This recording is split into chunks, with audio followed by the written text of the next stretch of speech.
Esse texto era This para algum meeting is congresso, era para quê? Então, Ou eu era para fui... Ciranda? Não, foi anterior, na verdade. Eu fui convidado por uma escola argentina, Laços, que é de La Plata. Eu fui convidado para trabalhar com eles questões relacionadas com amor e erotismo. Aham. E essa foi a primeira excusa que eu tive como para começar a pensar sobre essas questões. Aí eu pensei, essa é uma escola, Laços, é uma escola que eu sinto muito carinho por os membros dessa escola. Eu sou muito amigo de alguns deles, tenho uma transferência de trabalho muito boa, assim quanto com vocês. Então eu pensei, poderia ser bacana começar a falar algumas questões mais pessoais. Por quê? Porque já faz um tempo, já faz coisa de um ano e pouco, que eu acabei minha análise. E aí o que acontece com isso? Que eu entendo que alguma coisa de transferência cai no fim de análise, mas não cai essa necessidade de falar, sabe? Somente que você precisa começar a falar de outra maneira e para alguns outros, de algumas coisas. Por exemplo, do que foi a análise, ou do que restou da análise. Então, assim foi como começou um pouco esse texto. Começou como uma necessidade de falar com outros pequenos, né? Com outros colegas, com outros escolhidos, de alguma maneira também, sobre coisas que tinham restado da minha análise e que me permitiu, de alguma maneira, tanto quando eu apresentei esse texto com eles e com a leitura deles, como quando eu apresentei na Ciranda também, tem aí uma coisa da escuta do outro e do que o outro me devolve que me permite como continuar anudando algumas coisas, sabe? Fazendo outros nós no que foi a minha análise. Mesmo quando eu estava escrevendo esse texto, eu me deparei com coisas, na escrita desse texto, eu me deparei com coisas que não me tinha deparado na análise ainda. Eram coisas que tinham muito a ver com uma certa transformação que eu vivi na minha análise e aí apareceram esses traços, alguns significantes particulares que me permitiam fazer outra voltinha, sabe, nisso. E isso foi interessante. Então, é um texto que me tem Javier, dado muito. Javier, Sim, o som está sim, um fala. pouco distante. Ah, desculpa. Deixa eu ver se sem os audífonos é melhor.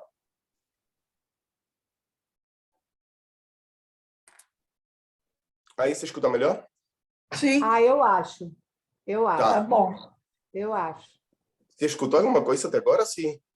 Sim, Escutamos escutamos. tudo que você falou, mas estava um pouco longe. Tá. Agora está Deixa que melhor, está mais clara a sua voz.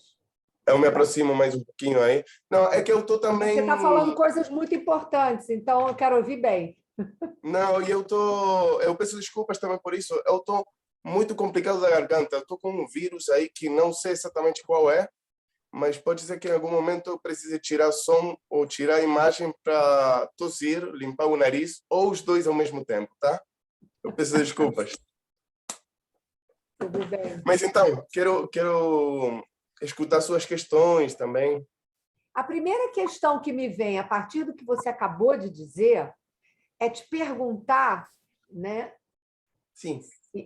se você, em algum momento, pensou em se submeter a um dispositivo do passe, ou se Então, você prescindiu disso. Essa é a primeira pergunta que eu gostaria de fazer.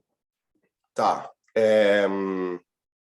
Eu vou responder a letra a pergunta. Se eu pensei, eu pensei.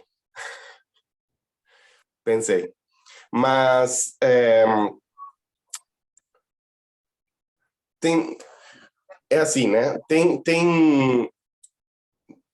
transmissões, tem a transmissão. E aí, o passe é um dispositivo que é bem interessante para fazer uma transmissão do que pode ser uma análise, um final de análise, mas acho que em qualquer instância de trabalho entre psicanalistas, a transmissão é fundamental. Poder transmitir alguma coisa da falta aí, acho que é bem necessário e é muito mais interessante do que ficar numa posição de ensino, por exemplo, sabe? Tipo, ou, não sei. É, então, não é que eu esteja apresentando esse texto como uma alternativa ao passe. Não trata-se disso, sim. Se por aí a pergunta não é por aí. Eu pensei em fazer o passe. Porque você falou agora, né, que alguns significantes, se eu ouvi bem, alguns pontos da sua análise, através da escrita desse texto, é que você pôde aclarar, né, clarear para você. Por isso que Isso. eu fiz essa pergunta, né? Porque, na verdade, o passe ele tem uma função muito mais importante no sentido desse depoimento, né, de você colocar em perspectiva aquilo que foi o término da análise. E que ponto é esse que você sustenta como sendo esse ponto de passagem? O seu texto ele traz alguns elementos que me pareceram, mas me pareceram trazer exatamente isso, mas por isso eu volto a dizer, fica essa pergunta, quer dizer, para a escola é muito importante que hajam passantes, a gente sabe disso, mas Sim, o claro. fato de haverem passantes não quer dizer que tenha havido passe. Também é importante dizer isso. Então, o que eu Lógico. gostaria é que você pudesse falar disso que você disse há pouco, que alguns significantes surgiram na escrita desse texto, e é diferente porque é uma escrita no papel, sem a voz, enquanto quando no passe, no dispositivo do passe, é a associação livre, é a sua voz que está em jogo, é você que se escuta, né, na emissão da voz falando para o outro. Na escrita, algo pode se escrever aí também na fala, mas na escrita no papel é um pouco diferente. E eu queria que você pudesse falar sobre os efeitos disso. Você também escuta a sua voz interior, mas não tem a emissão da voz para um outro. É nesse sentido. É verdade. Tanto assim que tem coisas do escrito que você escuta quando lê ele em voz alta. Tem aí um retorno. É um trabalho que eu faço sempre que eu vou apresentar um texto, eu faço esse exercício de lê-lo em voz alta. Até porque quando estou escrevendo, pelo geral, eu faço orações muito compridas, às vezes são difíceis de manter na entonação, né, no ritmo da voz. Então aí eu preciso fazer essas pausas. E aí eu fui escutando algumas coisas assim, em relação ao que foi, principalmente, vou falar assim, a vida e morte do meu pai na minha análise, sabe? Isso como um capítulo enorme da minha análise. É um capítulo enorme, porque eu falo aí no texto, ele morre vários anos antes de eu começar a minha análise, mas é justamente aí que eu começo a dimensionar o que foi também a vida dele, a vida desse pai na minha vida, E e a sua principalmente... vida com ele e sem ele, né? Exatamente. Então, essa passagem não era tão clara com a morte dele, sabe? Tipo, acho que tá bem isso que você traz, porque tinha uma coisa que tinha a ver mais com a mirada, de repente, que ainda não tinha passado para o campo do simbólico. Essa coisa que eu falo no texto de que Maldonado, a minha cidade, virou um quadro insuportável para mim, com a morte dele. Realmente eu me sentia um fantasma nessa cidade. Eu caminhava pelos lugares e olhava as pessoas e era a repetição do cinza, não sei como explicar bem isso, mas tinha muito a ver com isso, com que faltava o olhar do meu pai também na minha vida a partir da morte dele, e faltava a voz dele, e isso era muito importante para mim, tanto que o que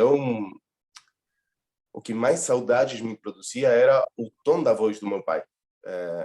Eu até sonhava com isso e acordava feliz quando alguma coisa da voz dele, do modo de impor a voz, porque ele tinha uma voz muito grave, assim, muito densa, e tinha uma maneira de falar que era ao mesmo tempo guia e terrível, porque era um cara muito particular. Meu pai era um cara muito particular. Meu pai era um cara que vivia muito de excessos. Então, eu posso falar assim dele, era um cara que estava muito cheio de Thanatos disfarçado de Eros, sabe? Tipo, tudo que tinha a ver com viver a vida, nele sempre ia para o excesso e sempre acabava sendo autodestrutivo. E nessa autodestruição dele, arrastava a gente também. Um homem de... Eu vou descrever um pouquinho ele, para vocês. Ele era um homem de mais de 140 quilos, um homem que, aos 49 anos, ele tem um infarto de miocárdio agudo que deixa ele com 2 cateterismos, 3 bypass, um pericárdio de vaca e de boi, acho que é. Sai daí hipertenso, diabético. Ele era muito fumante. Ele fumava... Quando ele teve um infarto, ele estava fumando 5 maços por dia, 100 cigarros. Ele baixava um cigarro na mesa e tinha outro, e na cozinha tinha outro, e no quarto tinha outro, e aí onde ele ia caminhando tinha cigarros esperando ele, se consumindo, né? Igual que ele. E aí, quando ele tem um infarto, a mim não me fala nada, me fala outra coisa, não me lembro agora o que foi. Eu estava na escola nesse momento. E se dão várias coisas. Se dá uma mudança de casa, por exemplo, nesse momento. Quando ele está em UTI, a gente muda de um apartamento onde morava para uma casa. E tudo isso junto, na verdade. Ele sai da operação vivo, mas muito delicado, realmente muito delicado, tendo que cortar com tudo. Não podia fumar, não podia beber, não podia comer. Tipo, era tudo aquilo que eu descrevi como Thanatos disfarçado de Eros, aí se cortou de pronto. E junto com isso também, muita da vontade de viver dele se cortou. Ele entrou numa depressão muito complexa, a gente não se deparou exatamente com que isso era uma depressão. Ele não chorava, mas estava super irritável, passava dias inteiros na cama, fazendo xixi numa garrafa às vezes, tipo, uma situação bem complexa. Falar com ele era muito difícil e ficar sozinho com ele também. Ficar sozinho com ele era muito complicado, porque sempre deixava você como entre a espada e a parede, sabe? Tipo, se você via ele fazendo alguma coisa errada, por exemplo, comendo alguma coisa que ele não podia comer, falar para ele, pai, não faça isso, se cuida, não sei o quê, trazia de volta muita raiva de parte dele. Então, você ficava nessa de eu tento cuidar dele, ele fica bravo, se ele fica bravo é um doente cardíaco, é perigoso, então não tinha o que fazer, sabe? Tipo, nada, eu ia pro meu quarto e acabava batia contra a parede de raiva porque realmente não tinha o que fazer.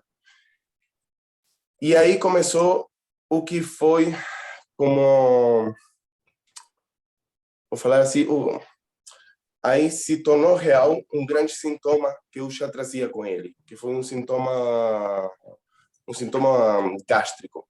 Aí eu fiz uma hérnia no cárdias, no esfíncter do cárdias, comecei a sentir muita cia. Eu passei muitos anos sentindo muita cia, eu acordava de madrugada com fogo na garganta e tal.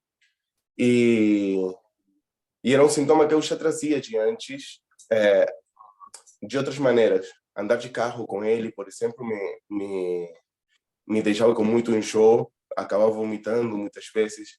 Ele reparava nisso e me fazia algum comentário, tipo, de reparar e falar, você não está mastigando direito a comida, coisas assim. Ou frases de, você tem que comer tudo. Esse tem que comer tudo era inesgotável, porque era a cavalo que estava no prato, ele cozinhava muito gostoso também. E sabia mais, e sabia mais, e você tinha que continuar comendo, e quanto mais comia, mais orgulho ele sentia. Era uma coisa bem complexa. Tá, eu não quero ficar muito em detalhes também não da história. Quero voltar ao que... Eu queria perguntar uma coisa. Ai, desculpa, Cecília. Quando é que a pintura entrou na sua vida? Bem, boa pergunta. 17 anos eu tinha. Então, 17 anos. Essa questão paterna? Então, nesse momento ainda não. Os 17 para mim era uma idade meio à toa, sabe? Eu não era maior de idade, eu não era um moleque, não sei. Eu precisava fazer alguma coisa que me deixasse pelo menos uma marca aos 17. Pensar que aos 17 eu tinha começado alguma coisa. Aí eu comecei a escrever e comecei a pintar. Mas não tinha, nenhuma das duas tinha a dimensão que tomou depois. Porque isso se encauzou na análise de outra maneira. Eu escrevi aí, sim, eu me lembro que eu escrevia muito em relação com a morte do meu pai, nesse tempo, aos 17. Escrevi algumas coisas que me permitiam dar palavra a isso que eu sentia, que muitas vezes tinha a ver com um desamparo, porque com a morte dele, a minha mãe também mudou muito.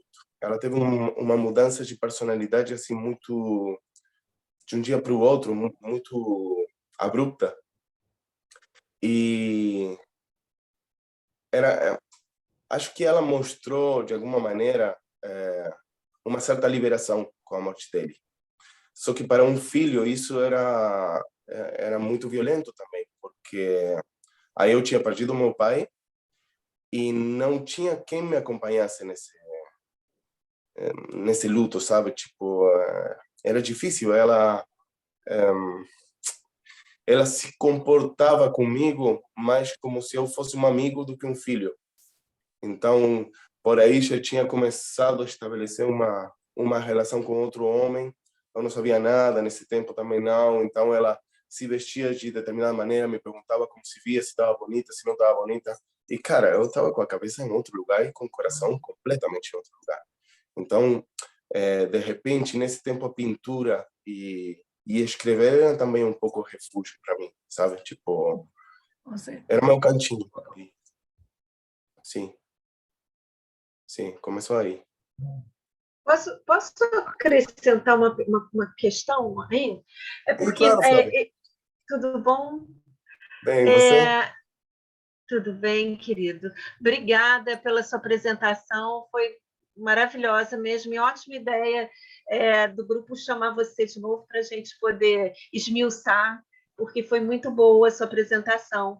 Aí eu queria, assim, acrescentando isso que a Cecília está falando, né, assim, sobre a entrada da arte na sua vida, porque eu lembro que na sua apresentação você falou que isso, de alguma forma, te ajudou, assim, serviu como um instrumento para você trabalhar algumas questões assim da falta do pai e tudo mais. Você acha, assim, queria te perguntar, para você falar um pouco mais sobre isso, e te perguntar se você acha que a arte tem um pouco essa função assim de contornar de alguma forma, de dar um recurso para o sujeito. Então, sabe que anteontem teve um encontro com essa mesma escola onde eu apresentei esse texto pela primeira vez, com Laços, e trabalharam um pouco, eu não apresentei aí, mas uns colegas trabalharam sobre sublimação, por exemplo, em determinado momento apareceu essa diferença entre sublimação e Santon, né? E aí deu para pensar algumas coisinhas, mas não para desenvolver muito.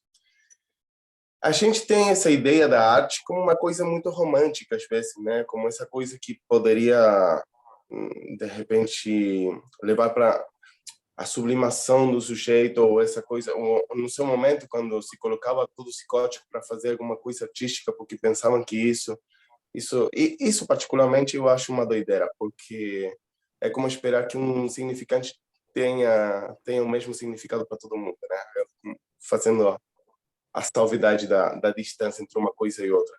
Mas a arte é uma coisa tão rica, tão interessante, tão particular, que acho que é um universo em si mesmo, que permite, sim, muita coisa.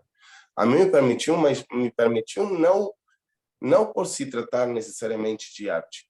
Me permitiu pelos significantes que isso, de alguma maneira, anudava em mim, sabe? Tipo, esses sintomas que eu falava que foram muito gástricos, em determinado momento se relacionam com um sonho que eu tenho, que era o meu pai me dando uma tinta que estava envenenada. Eu falo sobre isso no texto, acho. Uma tinta que estava envenenada que ele me fazia tomar. Na análise aparece esse sonho. E poder falar de tinta e de veneno de outra maneira, fazer com esse significante isso uma outra coisa. Por exemplo, a tinta com que se escreve ou a tinta com que se pinta, isso era mais do que artístico, muito significante. Então, vai além da arte. Se entende? Tipo, poderia ter sido qualquer outra coisa. Pensa, por exemplo, que também pode entrar como arte, né? Mas, sim, pode entrar como arte. Durante muito tempo, na minha análise, eu fazia tricô, por exemplo, que era uma coisa que minha mãe tinha ensinado para mim a fazer com 2 agulhas, sabe? Quando eu criança, que estava com essas gripes, que você podia faltar à escola 2 semanas e ficava na cama aí, que era quase um rei. Aí eu ficava muito aburrido e eu pedia para ela me ensinar e ela me ensinou a fazer tricô. E aí eu, depois por minha parte, comecei como a experimentar mais um pouco disso. E isso também na análise teve muito a ver. Num tempo que eu estava fazendo um tecido com tudo isso que estava acontecendo, eu me encontrei fazendo um buço, não me lembro como é buço, um jersey, como? Pullover. Isso. Pullover, isso. Eu estava fazendo um pullover com restos de lã que tinha trazido da casa da minha mãe. Todos os restos de lã que tinha nessa casa. Todos Então, os restos de lá. Então, aí que tá. Essas são as coisas que me devolvem poder falar sobre esse texto com outros, viu? É Essas são as bacana que coisas você está falando, porque a Flávia fez uma questão interessante, e eu queria retomar, porque talvez, né, na arte você consegue tecer aquilo que os significantes não alcançam, e que tem a ver com a letra. Isso, Né? isso, Significantes exatamente. não alcançam a letra. Não E eu chega acho aí. que a arte, embora ela não diga, né? Não é uma pretensão da arte dizer a letra, isso é impossível, porque a letra é da ordem do real, mas digamos assim, é da mesma materialidade do objeto de arte. Não tanto o resultado, mas o fazer.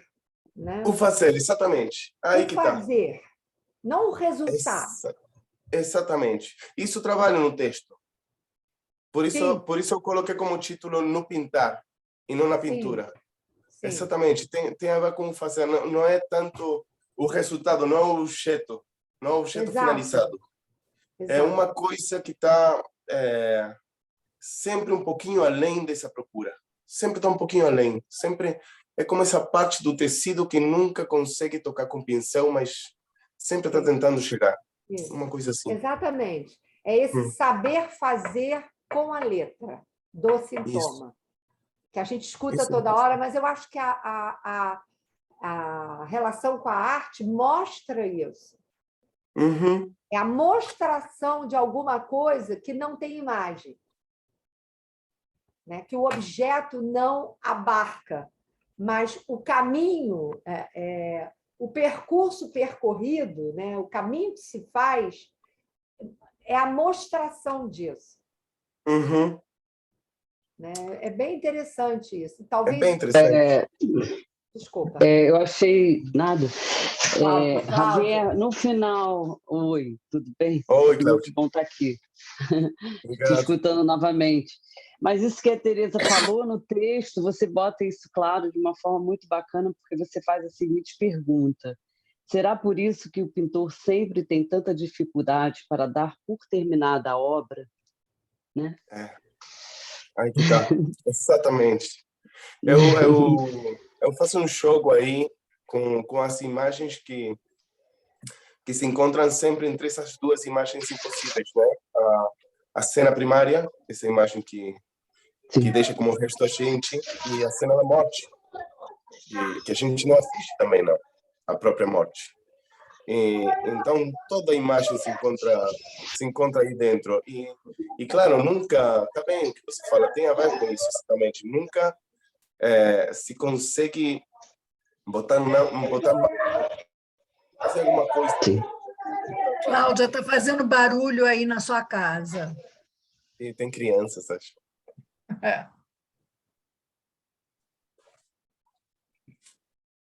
Tá muito bem, vai por aí. E é todo um problema isso, de colocar a assinatura num quadro.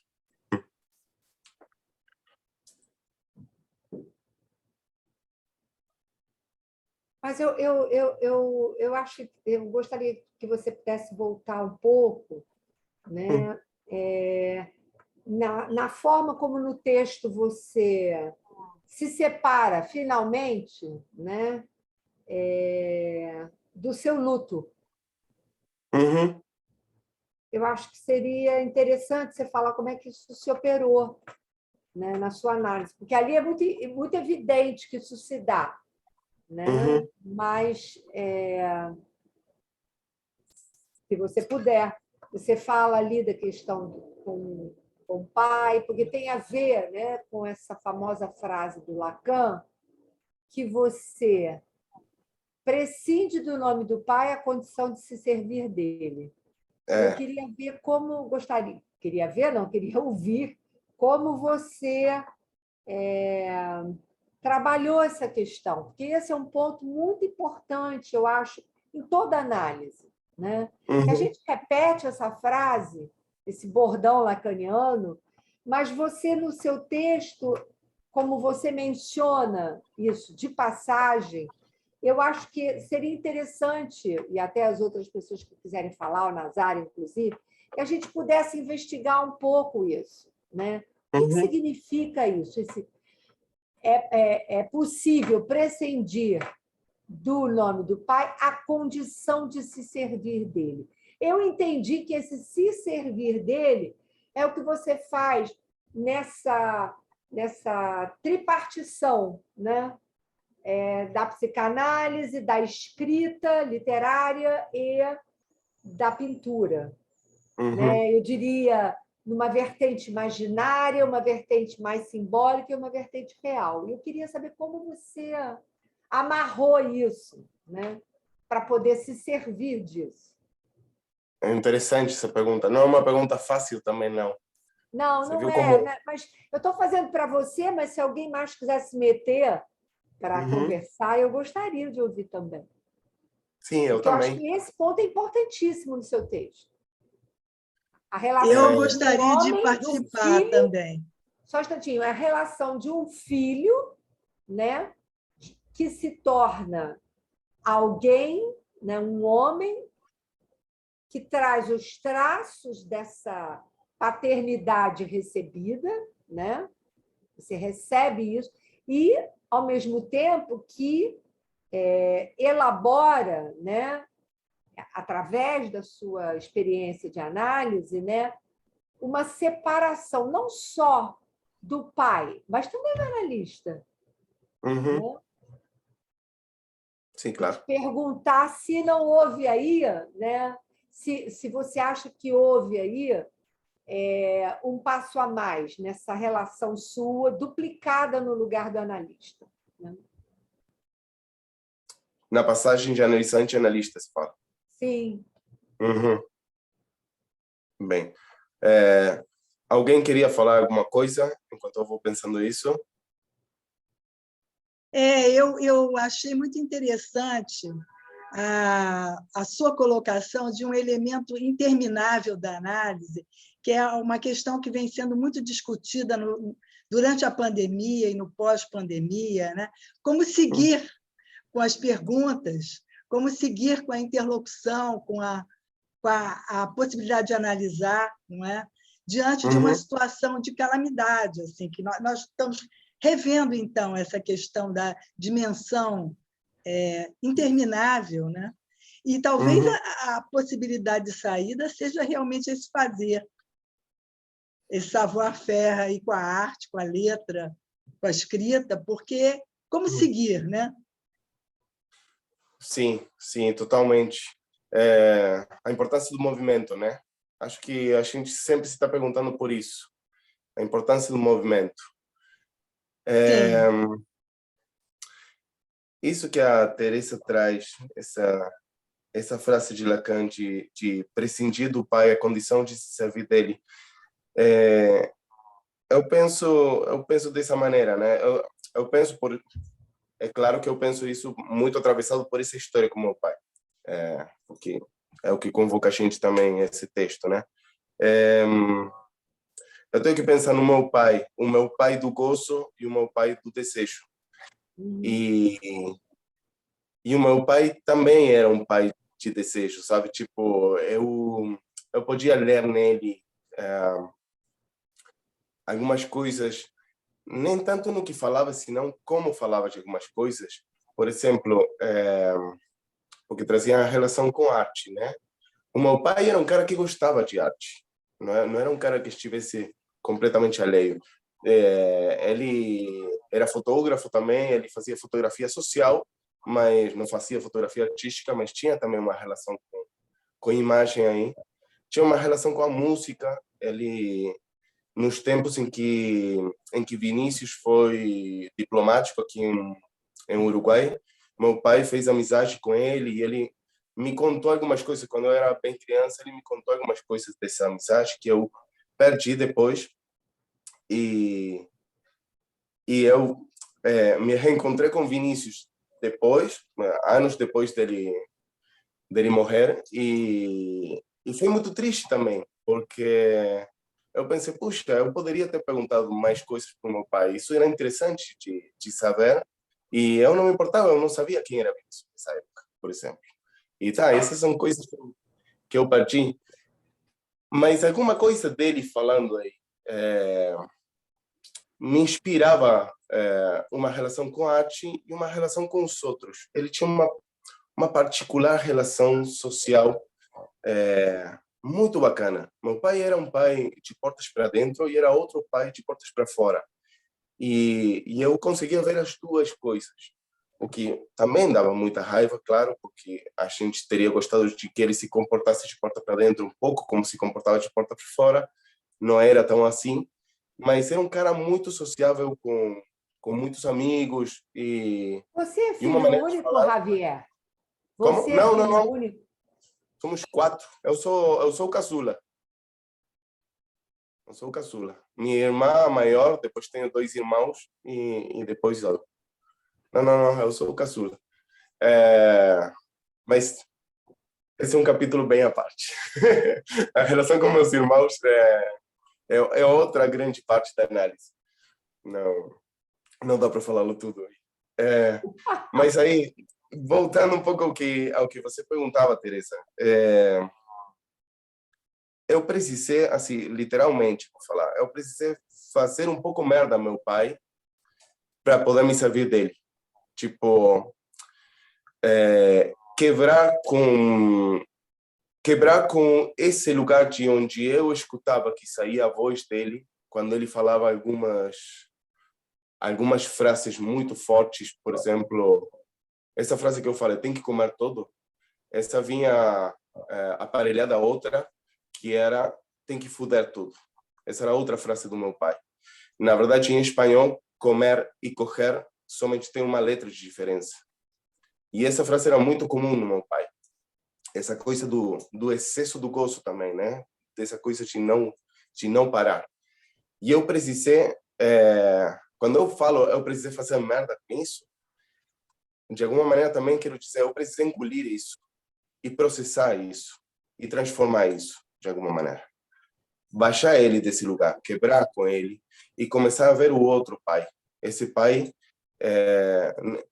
nessa passagem de um outro ao outro, sabe? Do outro grande ao outro pequeno. Nessa coisa do outro castrado, do outro espécie também humilhado, do outro sofrente, do outro confuso, do outro perdido.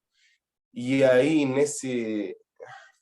nesses restos, nessas imagens do meu pai, começar a escolher algumas coisas que eu queria ter comigo. Começar a escolher, sabe? Tipo, e foi isso. Eu acho que chega um ponto na análise que você já bastante ciente dos pontos de identificação que tem com os outros, você consegue de alguma maneira escolher. Claro que não é uma escolha do eu, né? Não é uma escolha assim tão volitiva, mas começa a ganhar um pouco de liberdade, acho sim, em relação com isso, com aqueles rasgos, aqueles restos do outro que você quer ter para si e fazer com isso uma outra coisa.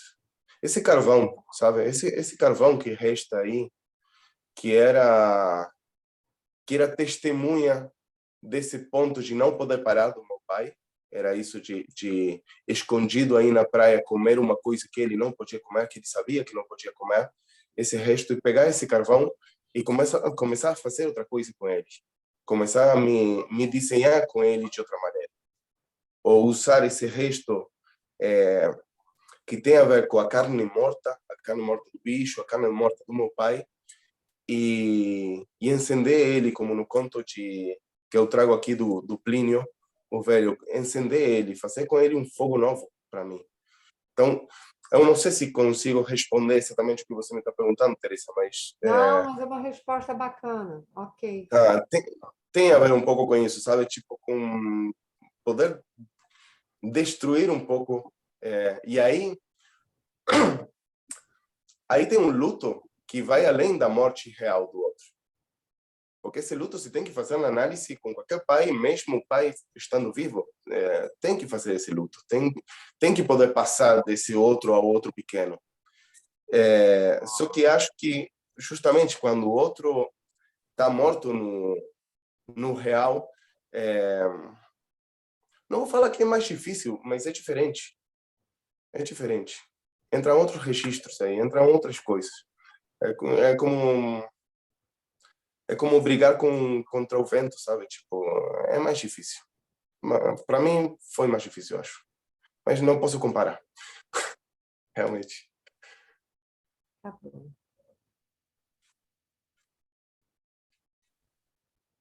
Eu agradeço muito essas perguntas e essa oportunidade de falar e o interesse de vocês também. Nós Realmente. que agradecemos. Alguém quer fazer mais alguma pergunta? Nazar? Não é propriamente pergunta. Bom, antes de mais nada, parabéns. Obrigado. Uma coisa muito dadivosa da sua parte. Não sei se existe essa palavra dadivosa. Existe. É exatamente igual. Mas na sua fala,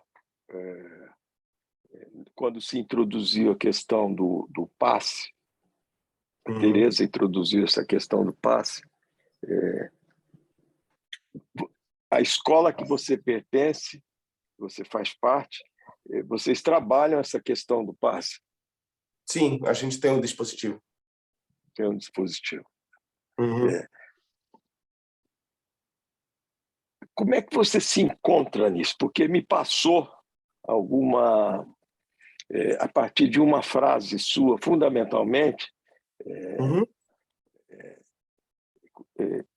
veja bem, eu estou me policiando com as palavras aqui, mas uma frase Tranquilo. por um viés denegatório, né? Quando Aham. você diz que não fez esse texto, você disse assim: eu não fiz esse texto com o intuito, com uma suplência, entre aspas, do passe. Uhum. A mim me ocorre o seguinte: você se encontra numa encruzilhada e você vai ter que... vou dar um exemplo. Assim. Eu introduzi a psicanálise num estado próximo do Rio de Janeiro, próximo assim, 1 hora de avião, Uhum. chama Espírito Santo. E é um estado pequeno, uma cidade pequena, Vitória, mas uma cidade muito efervescente, muito interessante. E eu fiz viagens semanais, 2 dias na semana, 35 anos. Caraca. 35 anos. É louco.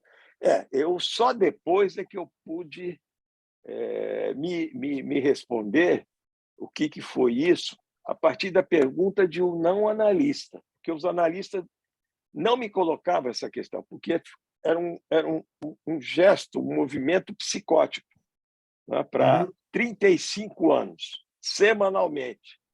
Tempestade, chuva, 35 anos. E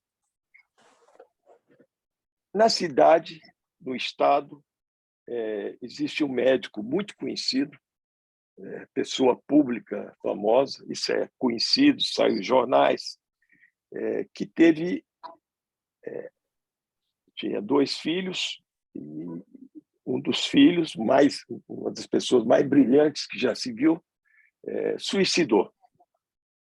Suicidou, e as pessoas próximas desse médico, pessoas queridas e autoridades importantes, que ele era médico de autoridade, às vezes pegava ele pelo braço e dizia: vamos lá no consultório do Nazar.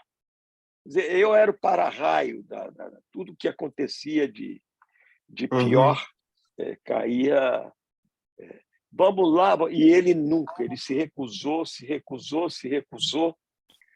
E depois de 2, 3 anos, mas é uma cidade que você fica sabendo das coisas, as pessoas diziam: mas quando eu vou me consultar com ele, ele fica chorando, ele chora ao falar sobre o filho, um filho muito Uhum. querido.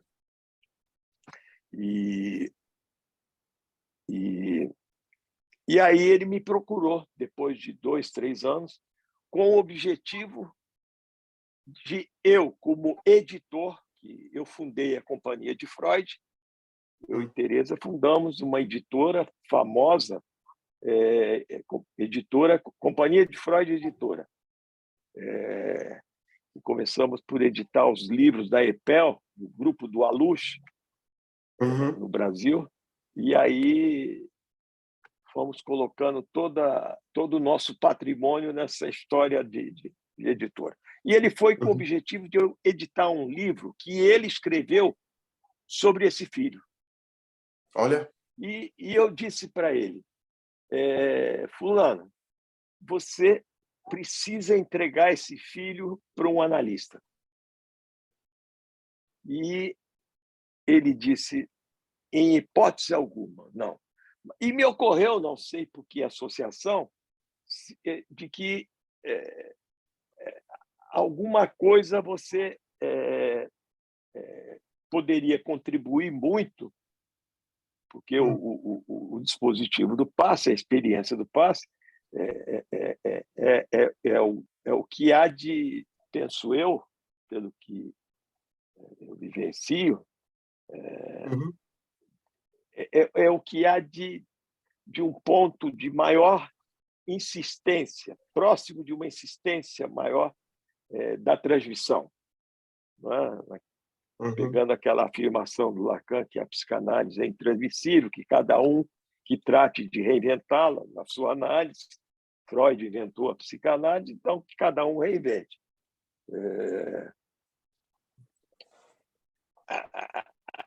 A experiência do passe ela é única. O Jean-Jacques Moscovitz tem um texto belíssimo, belíssimo, sobre subjetivação, transmissão, que ele vai trabalhar a questão do significante lacaniano, a representação freudiana, e vai trabalhar a questão do passe, dos lugares, não é, dentro do grafo, da topologia, da questão do passador, da supervisão, do passante, e por aí Lacan. Antes de Lacan nomear esse momento de passagem, não é? De psicanalizando, da psicanalista, de passe, os analistas escreviam livros, textos. O passe era feito dessa maneira. E aí entra aquela frase que o passe era feito dessa maneira. Mas aí ele avança e introduz, eu chamo de mísero, a coisa mais miserável da psicanálise, porque isso deixa uma herança fudida, usando tua palavra, fudida para os psicanalistas, terrorífica, que é a questão do passador, o lugar do passador. E ele vai inventar esse lugar do passador, que, logicamente, que os analistas funcionam como passadores da psicanálise. Isso está lá, inclusive, no texto do Moscovitz. Não é? Você, quando está falando em público, está escrevendo texto, não é? Você coloca a psicanálise na obra, né? Eu não consegui avançar. Eu, quando adolescente, eu comecei a trabalhar num ateliê de pintura como faxineiro e comecei a pintar. Era a época que não existia computador. Era silkscreen, era cartazista, vitrinista, e eu queria ser pintor. E acabei enveredando pela medicina e abandonei, mas me tornei um pequeno colecionador. Nós aqui temos uma excelente coleção de obras de arte, de bons artistas da geração 80, artistas... O que não foi para a editora foi para os quadros. Está muito bem. Mas os quadros a gente ganhou muito dinheiro, tem muito... Foi a maior valorização, é uma coisa esplendorosa. Vale uma fortuna, uma pequena fortuna, é verdade. Mas a editora vale uma pequena fortuna de outro jeito. De outra maneira. A gente publicou gente que não seria de modo algum publicado aqui. Conta um pouco essa história, porque é uma história bem interessante que muita gente não conhece. Vários autores que saíram, psicanalistas que eram da escola de Lacan, foram proibidos pelo Jacques Lamillère de terem sua obra publicada pela Zahar, que era a editora que publicava os livros de psicanálise, além da Imago, né? No Brasil. E nós abraçamos a ideia, né, de tornar essas letras vivas no Brasil. E então, nessa época, eu estava na École Lacanienne de psicanálise, e aí a gente começou a trazer os livros, as publicações do papel. Depois eu fui falar com a maior editora responsável por toda a América Latina. Chama-se Anne Valas, não é isso, Nazar? Esqueci o nome dela. Anne-Marie Valas. Anne-Marie Valas. E Ainda aí eu bem, não é? pedi, quase implorei para a gente publicar outros autores além desses. Foi aí que a gente trouxe Dani Dufour, Eric vários, Sapô, Porge. vários. E nós tornamos, então, letra viva, essas letras que ficariam apagadas aqui, através da editora. Então, eu não gosto de pensar que a editora não tem o mesmo valor das obras de arte que a gente tem aqui. Eu acho que tem. Claro. Bom, encerrando essa questão do passe, que eu estou te perturbando com isso, Não, que é uma demanda da escola. Isso. E essa fica como uma dívida. É lógico que não é para qualquer um. E você, na sua forma, maneira de transmitir, de insistir na transmissão da psicanálise, está namorando isso, está de namoro com isso, com experimentar essa experiência. Né? Penso eu, posso estar inteiramente enganado. Não. E rezo para estar. Porque você entende português, não é? Você entende português? Muito bem. Javier fala e entende. O que é muito bom, porque aí a gente consegue conversar melhor. Isso, ajuda muito. Mas o seu texto é uma beleza de texto, é poético, é triste e poético. Triste. Agora, tem uma coisa interessante, Javier, o sintoma que você faz na adolescência, que não é qualquer, um sintoma... Azia. Que coloca numa hérnia de hiato, não é? De esofágica, certamente, que é como se o meu pai tivesse tido esse sintoma, não é? Ele não teria ganho tanto peso. Por exemplo, não é? Uma das questões assim. Não é? Porque é uma forma interessante esse sintoma, em função da sintomática do senhor, seu pai, não é? Sim, sem dúvida. Ele teve um ganho de peso, sem dúvida, pode ter levado ele junto com cigarro e outras questões, não é? Ele gozou a vida, ele soube gozar a vida. Sem dúvida. Eu sempre digo que os fumantes são aqueles que gozam a vida, que zombam a morte. Olha, eu fumei uns 20 anos, acho, mais ou menos. Ai, pelo amor de Deus, pare que você está no lucro. Não, eu já parei. Faz coisa de ano e meio que eu não toco mais o cigarro. Mas quando eu comecei também, é claro que tinha muito a ver com ele, né? Porque eu era fumante passivo dele, ele fumava muito dentro de casa, mas eu tava com saudade do cheiro dele. Quando eu fumava, eu sentia na pele o cheiro dele. E me trazia alguma coisa dele também, isso. E foi aí que eu comecei a fumar.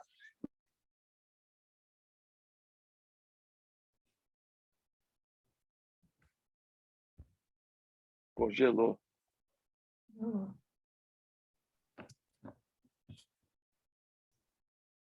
Oi. Da CIA tinha muito a ver com não engolir tudo, não poder comer tudo. Era uma maneira de falar para ele: eu não posso comer tudo. Então eu entendo que foi um sintoma muito terrível, mas ao mesmo tempo que me estava salvando de alguma coisa, porque era uma maneira de falar para ele: não, porque eu não posso engolir tudo, eu não posso comer tudo. E isso foi um trabalho que eu fiz na análise por muitos anos. E mesmo tendo... Eu nunca operei essa hérnia, nunca. O cirurgião falou que era pequena, que não valia a pena, que eu podia continuar tomando omeprazol toda a minha vida, tranquilamente. Coisa que não está legal, na verdade. Mas eu tomava 1, 2 pastilhas por dia e eu tomei como 13 anos omeprazol. Uma loucura. Uma loucura. Ranitidina também, que agora está associada com câncer. Cara, muita porcaria eu tive que tomar com isso. A Miriam quer fazer uma pergunta, ela está com a mãozinha levantada aqui. Por favor. Miriam, tá com o microfone fechado. Agora está ouvindo? Agora sim. Eu queria perguntar para o Javier, mas também para a Tereza, para o Zé Nazar, desde a ciranda, a Tereza usou uma palavra chamada assim, ruptura, que tem uma ruptura na obra de arte. Não sei se entre o autor e a obra, né? E eu não sei se eu entendi direito, até ia pedir se ela pudesse falar um pouco mais sobre isso. E aí vem a minha pergunta, Javier, né? E para a Tereza, para as pessoas que puderem me ajudar a entender melhor. Eu, assim, sou incipiente em artes, né? Como artista plástica. E uma coisa que eu ouço assim muitas vezes também é que esse perigo de psicanalizar o artista através da obra dele. Isso me põe uma questão, sabe? O Freud mesmo falava desse perigo, assim, não sei se é perigo a palavra, mas, né, de ter um ponto de basta aí entre, né, sobre Frida Kahlo, eu já assisti uma apresentação na escola, né, dissecando a psique da Frida Kahlo através da obra dela. Não foi legal, não acho Sabe legal. que Eu queria que eu vocês acho violento. me ajudassem a entender. Eu acho violento, às vezes, isso. Tentar analisar o artista pela obra de arte, eu acho um pouco violento, porque É um estupro, né? Realmente. E Forçação. Mas eu não falei respeitar isso no meu texto. No texto que eu apresentei na Ciranda, eu falei exatamente isso. Eu falei de ruptura do discurso analítico. O discurso analítico, ele provoca ruptura. Foi isso que eu falei. Mas, sem sombra de dúvidas, né, a obra de arte, ela certamente apresenta uma ruptura. Qual é essa ruptura? A gente pode, talvez, se questionar, não como uma certeza, mas se questionar se não é entre aquilo, né, que move, o desejo que move o artista em relação ao seu objeto, né, o objeto que ele aborda, né, e o resultado final. Há uma ruptura, e talvez por isso ele volte sempre a esse caminho, né, não de fazer representar, mas justamente de estar nesse movimento do fazer. Porque eu não volto à frase do Picasso, ele diz: eu não procuro, eu acho. Ele acha o quê? Essa é uma boa pergunta. O que será que o Picasso acha quando ele diz que ele não procura, acha? Eu entendo que é só esse movimento pulsional do fazer, né? Que a última coisa que interessa, de fato, é o resultado, é o movimento que o move, né? O que ele procura é manter, eu entendo,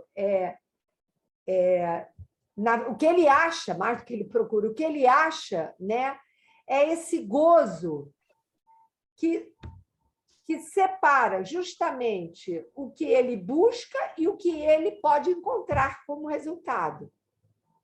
Há um corte aí, há uma ruptura entre o que o move como desejo na busca e o que se produz no gozo, né, de algum resultado, que ele dá por finalizado, pelo menos temporariamente. Eu entendo assim.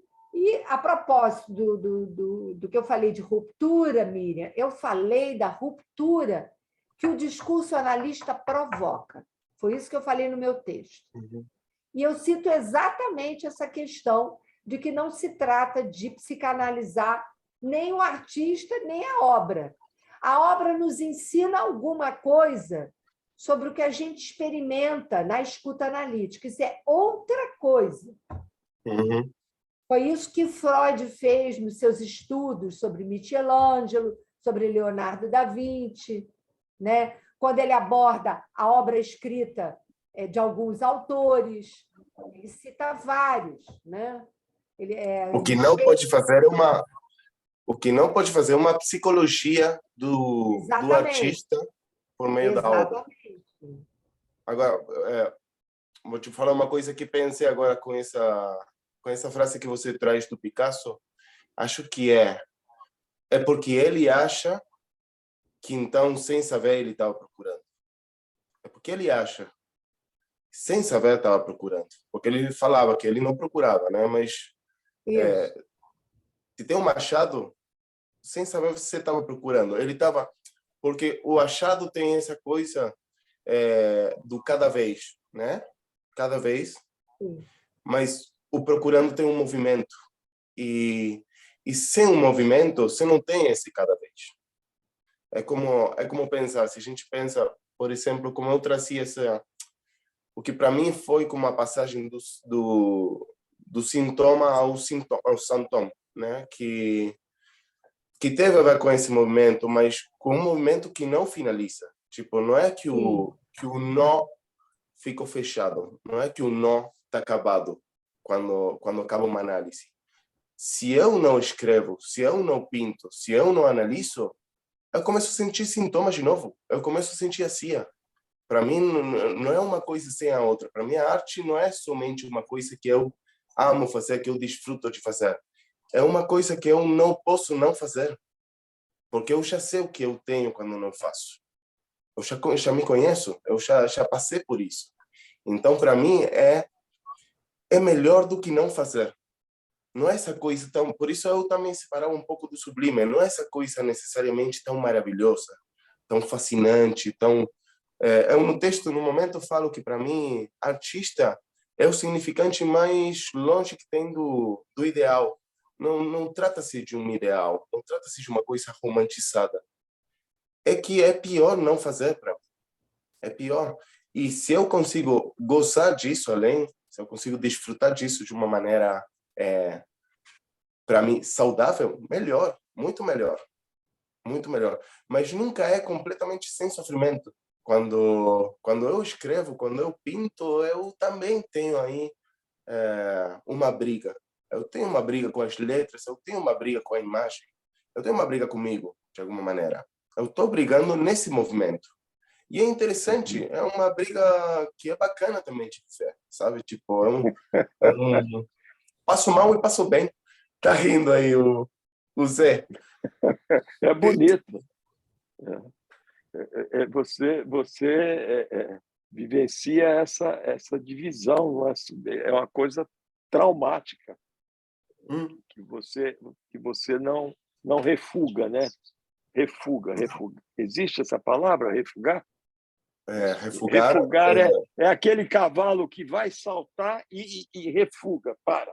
Ok, entendi. Você vai e diz sim, não é sim. Tem o quê? Tem o quê? Eu Não nem posso diria não. tem o quê, é sim, né? Sim. Tem muito desejo aí. Eu gostei da metáfora do quando fuma, resgata o cheiro do pai, Cheiro do pai. na sua pele. Eu achei essa imagem muito bonita. Muito, muito interessante. Tava muito O texto é presente. muito, muito bom, muito bom. Acho que dá panos para manga, dá muita coisa para a gente estudar num texto tão rico como esse que você apresentou e com o que você trouxe aqui. A Rita quer fazer uma pergunta. Vai, Rita. Está fechado o seu microfone, Rita. Está fechado. Isso. Eu fiquei pensando, achei muito bonito o teu trabalho. O que a pintura te traz de volta? O que me traz de volta a pintura? Que interessante essa pergunta. Porque você coloca a pintura no ponto da repetição, né? De alguma maneira. Não necessariamente. Não, estou pensando na repetição do diferente, da diferença. Traz de volta esse encontro falido. Esse encontro falido com a imagem. Isso que me traz de volta. De repente, por aí, estou pensando agora, de repente, por aí a briga. Sabe? Essa coisa da briga quando estou pintando. Porque eu sou ciente de que é falido esse encontro, mas é produtivo ao mesmo tempo. Cada vez que eu vou na procura dessa imagem, é produtivo. Surge um objeto daí. Alguma coisa... Mas, homofonicamente, quando você falou da briga, eu ouvi a briga. A brigar. A briga. A brigar. Acolher. Aham. Sim. Sim. Sim. Você escutou bem. Sim. Me tirou do desamparo. Isso. Totalmente. E Totalmente. talvez pela singularidade que tira do desamparo, né? Como você pensa isso? Me conta um pouco. Eu pensei que, mais do que repetição, tu encontrava algo muito jaculatório, digamos, né? Algo que tu não pode abrir mão, e que vem pela pintura. Não sei se estou pensando corretamente. No seu momento, ainda, eu tenho tempos em que eu fico alternando entre escritura e pintura. Tenho momentos em que eu estou escrevendo e estou criando principalmente contos, algum livro de contos, alguma coisa assim. E nesses tempos, pode ser que eu não pinte tanto, ou não pinte nada. E tem outros tempos onde eu fico pintando somente e não tanto escrevendo. Nesse último tempo, e acho que isso tem a ver também com o que está escrito nesse texto, particularmente, e nesse tempo posterior à análise e tal, com o fim de análise e tal, onde eu estou pintando e estou escrevendo, mas quando estou escrevendo psicanálise, estou escrevendo sobre psicanálise. Já não... faz um tempo agora que eu não estou escrevendo literatura. Não porque não queira, senão porque eu estou pintando. Então, aí, também falando um pouco desse lugar que tem esse significante, de alguma maneira, o que é tinta, é um significante rotatório para mim. É um significante que eu posso utilizar em uma coisa, em outra. Mesmo analisando também, a Teresa me perguntava também dessa passagem, né? Essa passagem de analisante e analista. E aí também essa tinta entra em jogo, porque mas a letra no papel é desenhada, não vamos esquecer isso. É desenhada, é claro que sim. E a letra no inconsciente também. Tem aí escutar e ler é escrever. Na análise é assim. Então é impossível para mim pensar... Olha, por exemplo, quando eu fiz o trabalho de entrada na escola, a gente faz um trabalho aí, a gente pede para fazer um trabalho com algum dos membros da escola, quando ainda não pertence como membro, e faz um trabalho de alguns meses falando do interesse que você pode ter de entrar na escola, por quê e tal. E me lembro que naquela época eu estava fazendo um mestrado de literatura latino-americana, que eu não finalizei finalmente depois. E a psicanalista que estava fazendo essa entrada comigo, que me estava acompanhando, ela me perguntou, mas finalmente qual é o seu interesse? A psicanálise ou a literatura? E eu pensava, cara... Pergunta. E eu penso, agora com o tempo, eu penso, não desmerecendo ela, mas eu penso, é uma pergunta ridícula. E é ridícula porque não tem separação para mim. Porque não tem separação, porque não é uma coisa ou a outra. De jeito nenhum. Não é excludente, né? Não. É o contrário, é não há um sem o outro. Exatamente. Sim. Sim. E a pintura entra aí também. Por isso eu falo dos meus impossíveis, mas inevitáveis ao mesmo tempo. Eu não posso não fazer nenhum deles. Eu posso rotar, posso circular por eles, mas não posso não fazer algum deles. Aham. Muito E, bom. Javier, você consegue, em termos de resto, de algum traço desse pai, a questão da pintura, da escrita, essa coisa, esse veio artístico, né, que te habita. Há um resto desse pai aí falando por esse viés, por esse traço?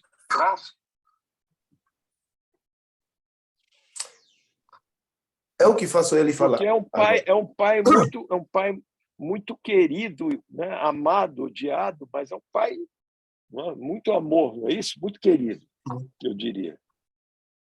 Sim, totalmente.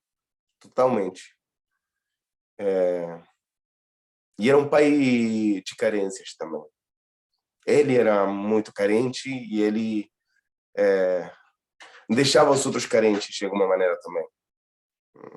Mas isso também fazia com que quando ele dava, isso tinha um peso bem grande, né? Tipo, eu lembro claramente do último abraço do meu pai, por exemplo. Ele morreu em 29 de dezembro. Então a gente passou Natal juntos. Você E tinha eu lembro quantos anos? Eu tinha 15 anos quando ele morreu.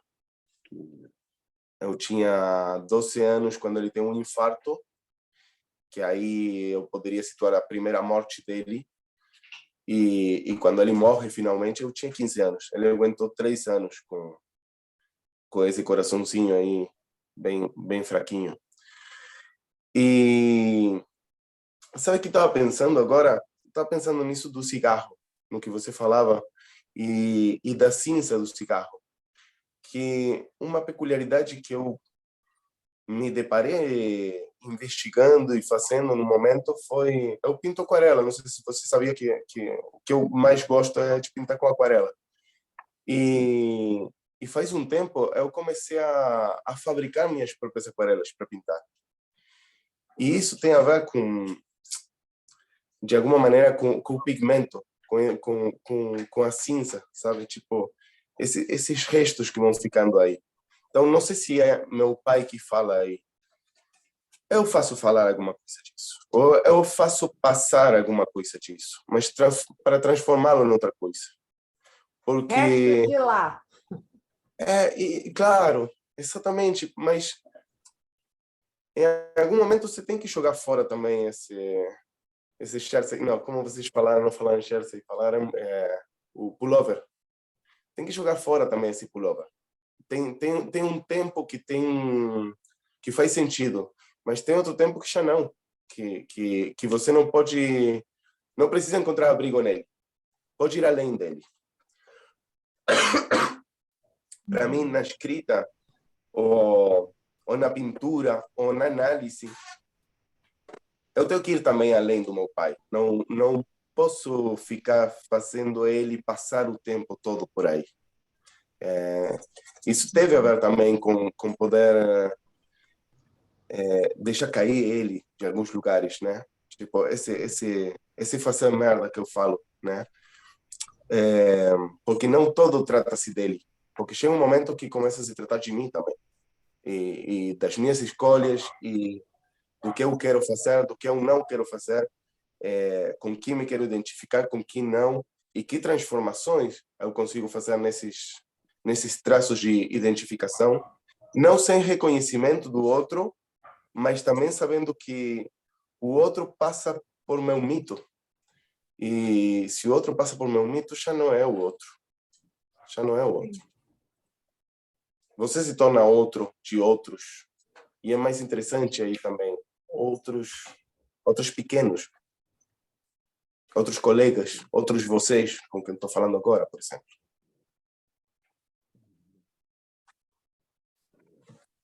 Porém, eu penso também isso de poder prescindir do pai. Se servir dele, claro, se servir dele, não é sem ele, mas tem que ser além dele também. Tem que ser depois dele. Em algum ponto tem que ser depois dele. E olha que com isso também, não vou falar que alguma coisa da dor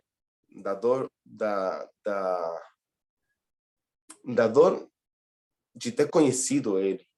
Não vou falar da dor da morte dele somente, da dor de ter conhecido ele, da dor dele ter sido meu pai. Isso eu acho que vai me acompanhar a vida inteira.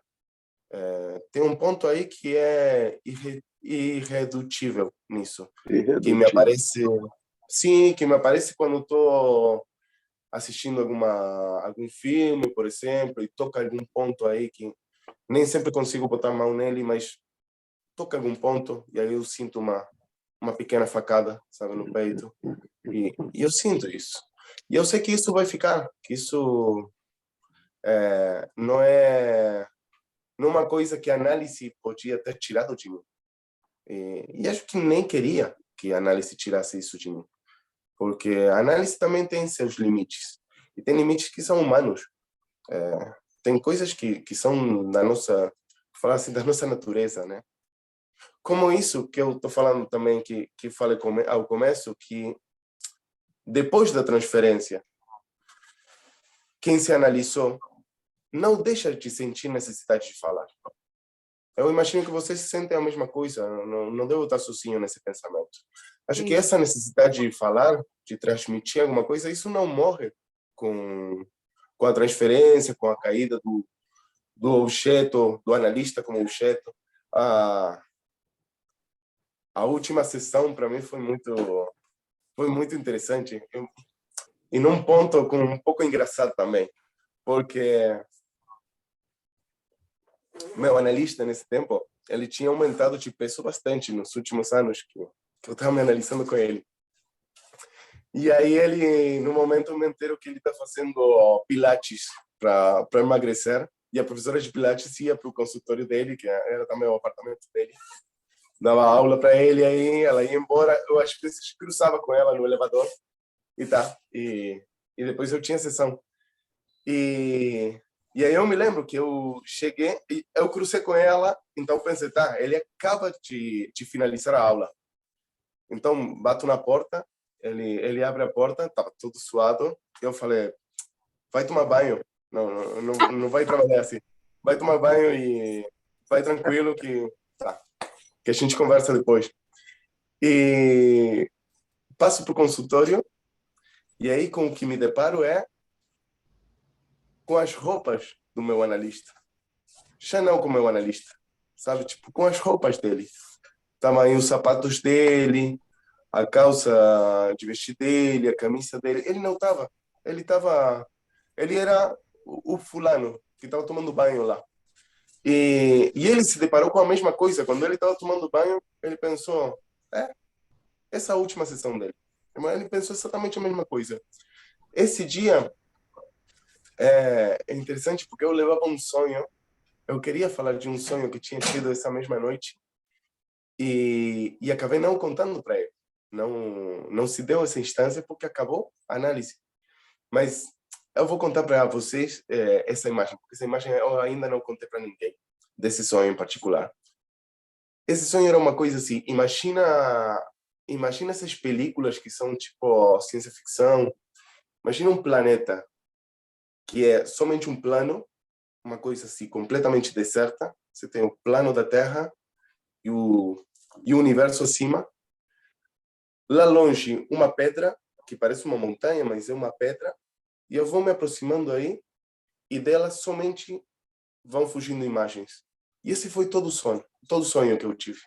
Tipo, uma pedra de onde saíam infinidade de imagens que não falavam já nada, que cada uma delas podia ter alguma coisa particular, mas que já não reparava em nenhuma delas.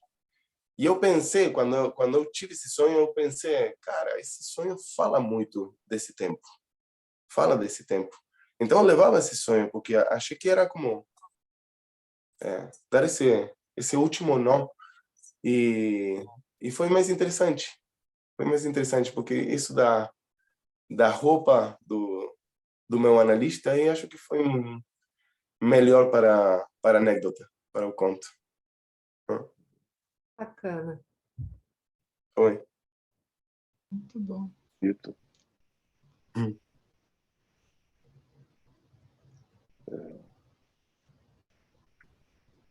É isso, gente. Alguém mais quer fazer mais alguma pergunta para o nosso querido amigo que teve a generosidade de, além de apresentar um texto lindo, vir nos falar de uma forma tão bacana, né? Você trouxe coisas Javier, muito você tem interessantes. filhos?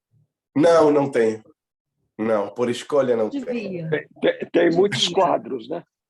Tem muitos quadros. Tem um monte de quadros, tem algum livro por aí. Sim, sim. Mas por escolha não tenho filho, não.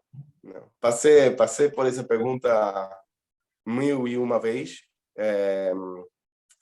Teve a ver também com fim de análise, na verdade, mas aí aparecia uma insistência por parte do meu analista que eu estava escutando, lendo como um pouco resistente, recalque dele, sabe? Sim, sim, sim. E no momento eu falei para ele, olha, que eu finalize meu análise não pode depender de se eu vou ser pai ou não vou ser pai. Não vai por aí.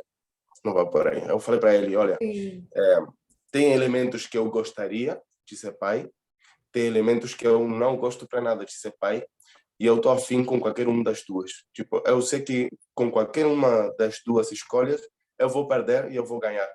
E estou tranquilo com isso.